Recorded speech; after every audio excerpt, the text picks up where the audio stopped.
आणि या आजच्या निर्णयानंतर पुण्यामध्ये बँकांसमोर नेमकी काय परिस्थिती आहे जाणून घेऊया आमची प्रतिनिधी भक्ती बिसुरे यांच्याकडनं।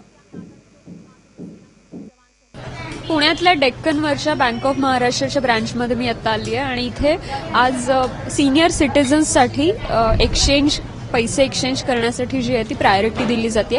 खरं तर सगळ्याच वयोगटातले कस्टमर जे आहेत ते इथे येत आहेत। प्रत्येकालाच पैसे बदलून हवेत कारण प्रत्येकाकडेच 500 आणि 1000च्या जुन्या नोटा आहेत अजूनही। बँक ऑफ महाराष्ट्राचे मॅनेजर कपाडे सर आपल्याबरोबर आहेत। सर, आज नेमकी कशी आणि काय व्यवस्था करण्यात आली?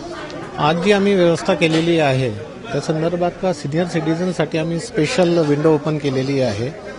गव्हर्नमेंटच्या याच्या गाईडलाईन्स प्रमाणे 2000 मॅक्झिमम एक्सचेंज आहे, त्यात प्राधान्य आम्ही सिनियर सिटीजनला देण्यात आलेले आहे। त्यानंतर बाकी जे कस्टमर आहे आमच्या ब्रांचचे किंवा इतर ब्रांचचे सुद्धा त्यांना सुद्धा या लाईनमध्ये अवेलेबिलिटी करून दिलेली आहे।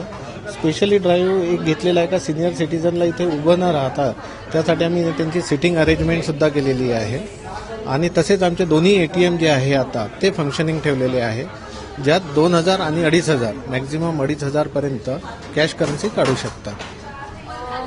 काका, सिनियर सिटीजनसाठी वेगळी व्यवस्था करण्यात आली आहे, उपयोग होतोय तुम्हाला? हो, होतोय, पण पैसे फार कमी मिळायला लागले। पण ती तर सरकारनेच केली। आता ते झालं, पण इथं आम्हाला प्रत्येक वेळेला इथं येऊन चेंज करायचं यायचं म्हणजे किमान सिनियर सिटीजनसाठी वेगळी रांग केल्यामुळे तुम्हाला कमी तुमचा वेळ वाचतो। तेवढी सुविधा झाली बस।